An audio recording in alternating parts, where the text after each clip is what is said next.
Let's start soon. If we don't get back, we'll get caught. Don't worry, Alexander. No one suspects anything about us. That's true. Once I get married, it'll be harder to meet, so let's take our time and enjoy today. On the eve of the wedding, I was at my in-laws' house, having a meal with 15 family members. During that time, I was secretly watching Alexander's behavior. For your information, Alexander is my fiancé and future husband, and Sandra is my sister. He sneaked out of the house, so I followed him quietly and started tailing him. Alexander headed to a nearby apartment building. It was the apartment where Alexander and I were living together. After making sure Alexander entered the apartment, I checked my smartphone and could hear him talking with my sister up to this moment. I know everything. I have prepared to bring down Alexander and my sister to hell. It's all over for you. Holding my smartphone in front of the apartment, I muttered quietly to myself. Several hours later, Alexander and my sister returned to the in-laws' house. We're back. Man, we're so late. Everyone gathered at the in-laws, including me, looked at them with disapproval. There were my sister's husband Tony, and Alexander's, and my parents. Is there any food left? Man, I was called out due to trouble with a client. It was so busy, no time to rest. Alexander and I rushed in, and thankfully, it settled down, but it was really tough. We're starving. As Alexander and my sister were settling down, trying to explain how busy they had been, they tried to take their seats. Just as they sat down, I started the conversation. Alexander, I'm sorry to bring this up suddenly, but let's cancel the wedding. What did you just say? I mean, I can't marry you. Hey, what are you saying in front of everyone? Tomorrow is our wedding day. That's right, Rita. Why don't you calm down? Suddenly, when I proposed breaking off the engagement, Alexander and my sister started making a fuss, and at that moment, my sister's husband Tony handed her a piece of paper. Sandra, I'm divorcing you too. Sign this now. What are you talking about, Tony? The two, completely clueless, were flustered. The why were clearly confused. It's rude to joke like this in front of everyone who gathered for us. Keep the jokes to a minimum. Or are you angry? As I said, I was called out by the company, so it can't be helped. That's right, Tony. We've been doing well, haven't we? This joke isn't funny. We've been doing well? Rude in front of everyone? I don't want to hear that from you too. Both of you have been cheating. What are you talking about? What are you talking about? I haven't done anything like that. You're making false accusations. The two, caught red-handed, showed contrasting reactions. My sister began to redden and grow angry. On the other hand, Alexander twisted his face and then sighed deeply. Look, Rita. Don't you realize you're saying something odd? You know I've been busy with work and business trips, right? So busy that I sometimes can't even make it to the wedding planning meetings. I don't have time to cheat. Alexander seemed intent on playing innocent. When blamed for a fault, he would shift the blame onto others. I had only recently discovered this habit of Alexander's. So, you're both saying you were late just because of work? Of course. We wouldn't lie at a time like this. We both hold responsible positions, after all. Did Alexander and my sister think they had managed a convincing excuse? They both nodded in agreement. My sister and Alexander worked in the same department at the same company. So, their claim about being busy with work wasn't necessarily inconsistent. As Alexander had mentioned earlier, ever since our wedding was decided, he had been extremely busy. He was appointed as a project leader, which meant his overtime and weekend work had significantly increased. Furthermore, he had repeatedly canceled wedding planning meetings due to suddenly important business negotiations.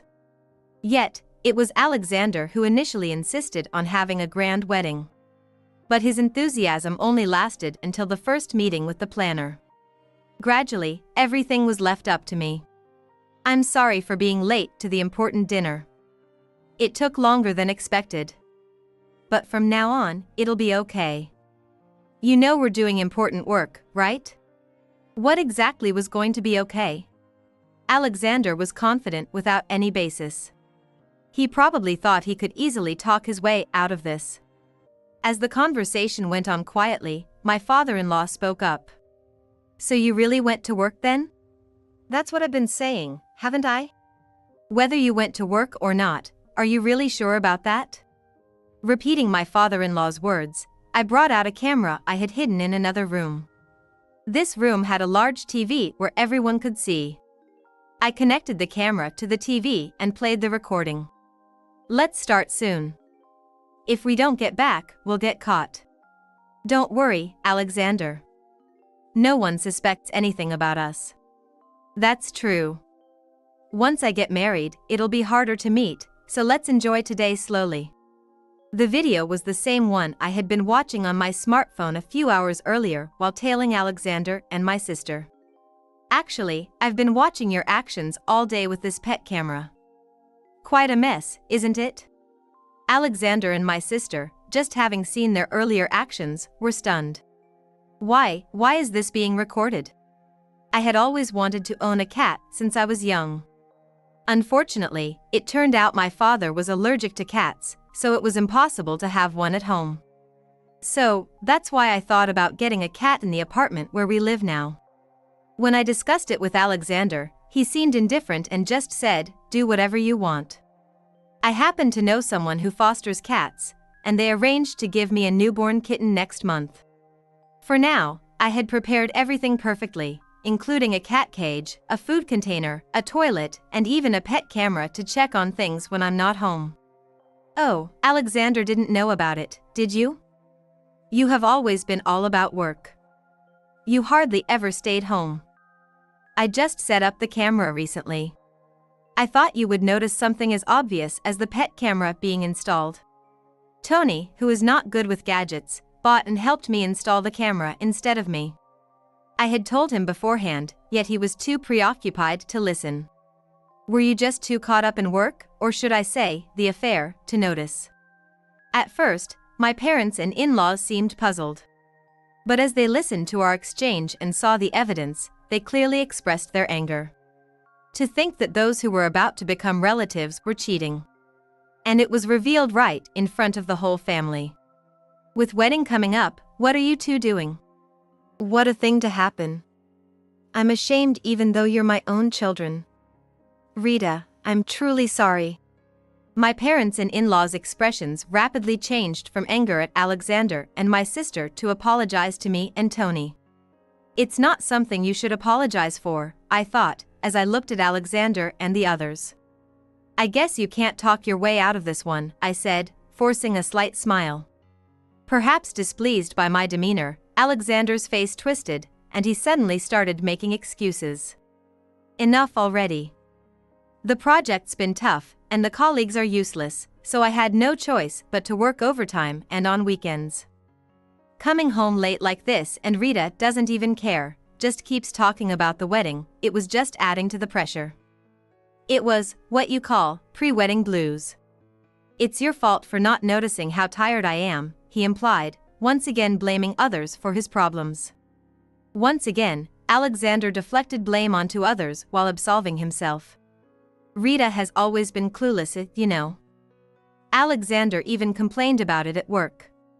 He didn't want to come home. But Sandra, on the other hand, is kind and considerate. I guess the devil got into me. It's inevitable, right? They say cheating is a man's nature, and you won't make a good wife if you fuss over this. My sister ridiculed me with a laugh. Alexander spoke in a tone as if he had resigned himself to his fate. Seeing the attitudes of the two, my anger grew. After all, it was my sister who had introduced me to Alexander. She had told me about a single colleague who might be a good match and introduced Alexander to me. My first impression of Alexander was that he was serious and had a gentle demeanor. He might have been a bit careless with time and attire, but he was someone who would take the lead. But the Alexander before me now had none of those traits. It was my in-laws who showed more anger than I did at this point. You kids, they almost leaped at Alexander and my sister. But Alexander and my sister smoothly dodged and continued to laugh flippantly. Even in this situation, the two of them showed their composure. I sighed as I looked at them. I knew they were lying about something else. By the way, when I was going to wash Alexander's jacket and checked the pockets, I found this. I pulled a piece of paper from the pocket. Everyone, you understand what I'm trying to say with this, right? The relatives stared at the paper I was holding.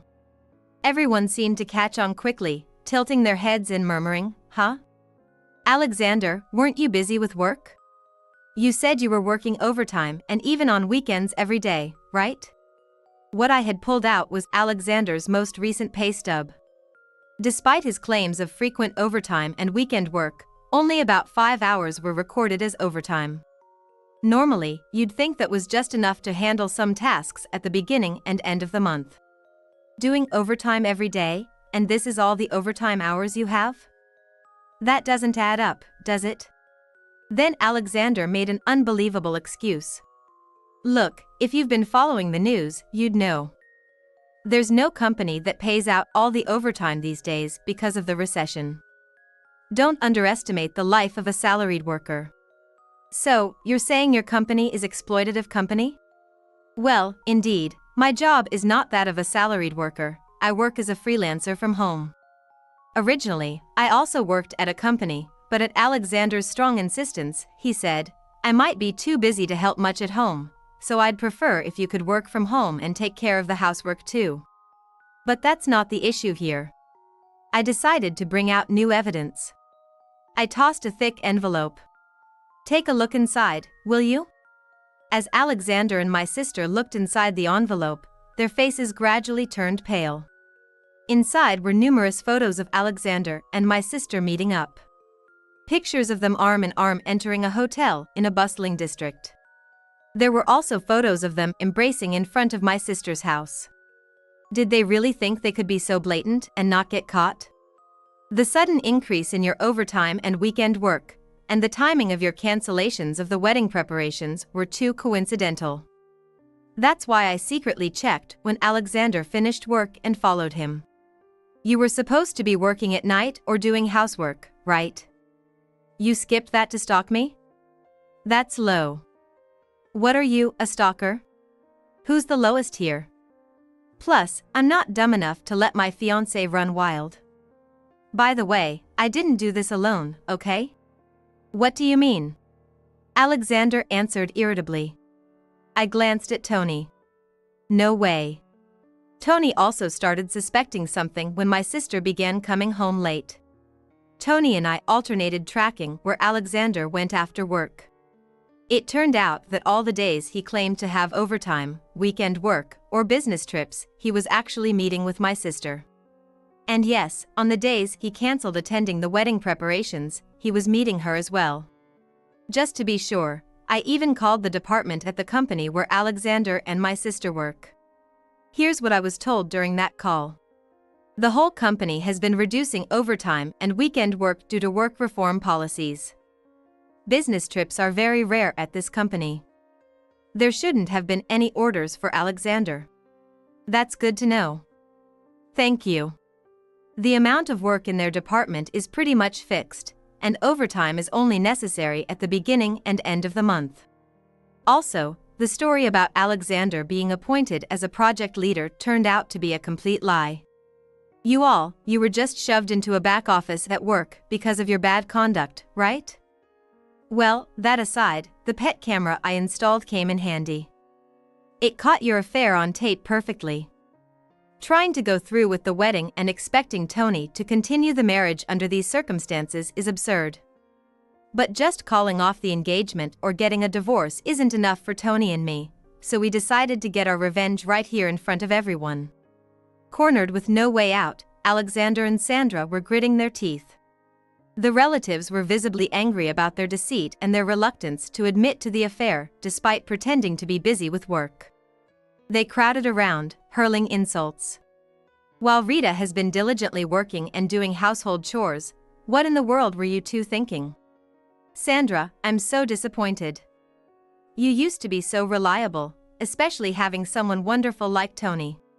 You pride yourself on your work, and Tony showed understanding by not minding your supposed work commitments, and you betray him like this, you foolish girl."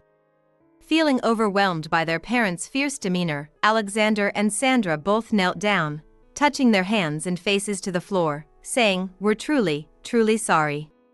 They stayed down without raising their faces for a while, but either way, Tony and I had no intention of forgiving them. "Look, Rita, as I said before, this was all just a fling. You know how people sometimes want to have a bit of fun before getting married, right? It happens all the time in TV shows. So, once we're married, I'll be all yours. So, no calling off the engagement, please. I'm begging you." That's right. Alexander was just being pitiful, and I was just lending an ear as a colleague. Since we'll be family, I couldn't just dismiss him. So please, Tony, not a divorce. Everyone else could only sigh in disbelief at their audacity. If apologizing were enough, we wouldn't need police or laws. You two have acted shamefully, and I won't forgive you for anything. And Alexander, you're hiding something else, aren't you? What am I hiding? The room started buzzing with whispers. What? There's more? Everyone looked restless. Had Alexander admitted his faults from the start and shown a sincere apology, I might have been torn. But that wasn't the case. His behavior was filled with ugly evasion, excuses, and shifting the blame. I resolved to corner Alexander completely here. Sorry, there was one last thing left. I waved another document in the air. My sister snatched it from my hands. What now? We haven't done anything beyond what you know. What is this, Alexander? Her demeanor changed drastically from the one in the video. She confronted Alexander furiously. All this time, you've been telling me there's only me for you. What is this? Let me see. Alexander started trembling as he read the paper. The paper in Alexander and Sandra's hands was a detective's investigation report. Alexander had also been making moves on a female staff member at the wedding planners. I recall how during our first meeting, Alexander was unusually chatty with her. I was too naive to think he was just being enthusiastic. Thinking back, he must have harbored inappropriate thoughts towards her. Using the excuse that she was an important client and couldn't be offended, Alexander forcefully pursued her. Claiming to have an important matter, he would call her out over the phone, and once alone, he pressured her into a relationship. With the wedding approaching, you'd think we'd be having more in-depth discussions more often. But then the planner started acting distant and stopped showing up for meetings. When I investigated her situation along with the planners, it was utterly damning. Having an affair with my sister was shocking enough, but going after the planner too was beyond the pale. Most of the relatives had expressions of disgust, unable to listen any longer. In the midst of it all, someone kicked Alexander with tremendous force. "You, how dare you deceive me like this? Don't mess with me. Ouch!" Sandra, seizing the opportunity after the kick, repeatedly punched Alexander in the face. Sandra has always been strong. During her school days, she even won a karate competition at the state level. It's a shame to see such strength wasted in such a foolish way. What you did counts as domestic violence. I'm going to sue you, you violent, hysterical woman. Cheating and you're talking about suing? That's rich.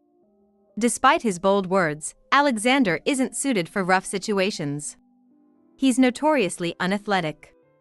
Yet, Alexander attempted to fight back. Though he couldn't overpower her, he pulled at Sandra's blouse and hair. Within minutes, both looked utterly disheveled. It's that moody nature of yours I hate. You snap at anything you don't like. And you're always whining, even though you're a man. Despite both having cheated, they continued to blame each other, making a noisy scene. The ridiculousness of their fight almost made me laugh. Just when the fight seemed to be settling down, Alexander made a terrifying excuse. Look, it was going to be tough to keep things up with Sandra once I married Rita. That's why I wanted to keep the planner on the side. What? Just earlier, he had been claiming he'd be devoted to Rita once they were married. His true feelings had slipped out. It seems he was planning to cheat repeatedly. What an incorrigible fool. As I thought about proceeding with the divorce, Sandra was trying to cozy up to Tony. See? You understand now, right? I was deceived too. Tony, you'll give us another chance, right? Tony, red-faced with anger, pushed her away. So, I'm not a victim because I was cheated on? Cheating is cheating, even if you were deceived. How can I forgive you after causing such a commotion? Naturally, the relatives looked on with cold eyes. Tony simply said, I will never forgive you, and glared fiercely at Alexander and Sandra one last time. Oh, and by the way, Alexander, you're paying the full cancellation fee for the venue. Shouldn't we split it? Whose fault do you think this is? Remember, I was the one who said I'd pay for the wedding expenses before we got married. You wouldn't listen and didn't pay a dime, so I covered it all. That's not enough. I'll also be taking compensation. Damn, I should have never cheated in the first place. Beside him, Sandra was sobbing. Oh, right. I've already discussed this with your company, so expect a call from them soon. It was a long day, but my engagement with Alexander was definitely off. Sandra and Tony's divorce was, of course, inevitable. With the evidence and photos I had gathered through a detective, everything proceeded smoothly. In the aftermath, Sandra was disowned by my parents, and Alexander was cut off by my in-laws, naturally. As I mentioned earlier, Tony and I had already reported their actions to the company. Originally, both were already poorly regarded at work, and the affair scandal didn't help, leaving Alexander without a place there. Unable to bear it, Alexander quit voluntarily, but re-employment has been difficult since he's nearly 40 and hadn't been doing any significant work before. Worse still, he's being sued for compensation by the husband of the wedding planner he harassed. Alexander knew she was married. And even blackmailed her, saying, "You don't want your husband to find out, do you?" This situation has even involved the police. Now, Alexander is taking multiple part-time jobs from dawn till dusk, trying to pay both the compensation and the cancellation fees for the wedding. He literally has no time to mess around with women anymore. Months after the divorce, Alexander started calling me multiple times a day. I didn't want to hear his voice, but he was so persistent that I decided to confront him just once. I need you, Rita. I won't cheat again, please, let's start over. His crying almost swayed me. But I decided to make my last remark snide. Why don't you just stay with my favorite sister, Sandra? At that, Alexander broke down even more. No. I want nothing to do with her anymore. She's gotten crazy lately. Alexander then shakily began to explain recent events about Sandra. She's been in trouble with the police for stalking. Stalking? She's been picked up by the police for stalking. She's been showing up at every job I take. Fighting so much and now this, it's almost funny. Don't mock me. She's become isolated at work or something and is obsessively clinging to me now. She calls me dozens of times a day. I never thought she'd be such a creepy old lady. I'm done with her for good. That's not possible.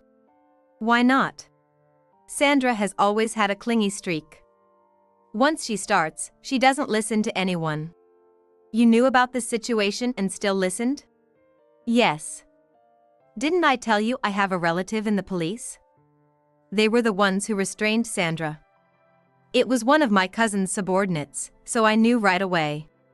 If that's the case, help me out sooner. There's no reason for me to help. Oh, by the way, Sandra mentioned during her interrogation that she will never forgive Alexander, and she plans to follow him forever. She hasn't forgiven him for deceiving her and intends to stick to him for life. You're lying. Come on, weren't we almost family? You know, they say spouses should help each other. I don't know. You two were the ones who cheated and got together, so maybe you should just get along? No one will bother you. How nice for you. Suddenly, I heard loud knocking in the background. She's come to my house now. Help me, hey. Chuckling, I quietly hung up the phone. Once, I genuinely wanted to marry Alexander. Now, that thought seems unbelievable. Once I started doubting and investigating, the extent of Alexander's failings came to light one after another. I feel truly relieved that I discovered everything before we got married. My parents have completely disowned Sandra. After discussing with my parents, we secretly moved to the countryside to live with distant relatives, without letting Sandra know.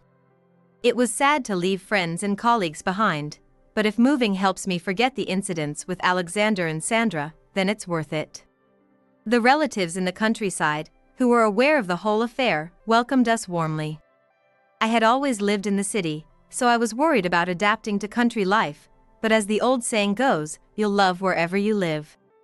Due to a shortage of workers, I was offered a job as a clerk at the local agricultural cooperative. On my days off, I sometimes help out in the relatives' fields. Everyone at work and the locals are very kind, and we help each other out in many ways. Maybe it's because I'm outside more, or perhaps it's because I've successfully distanced myself from Alexander, but I feel healthier than before. Even several months after moving to the countryside, Alexander continued to send me messages begging for help. He's trapped in a life where he can't escape from Sandra due to his own actions. He seems to be quite cornered, but that's none of my concern. I blocked his contact immediately because I didn't want my peaceful life to be disturbed. As for Tony, we've kept in touch even after moving away from the city. Though he hasn't moved far, he relocated his home to keep it secret. I called Tony to thank him again. Tony, thank you so much for your help back then.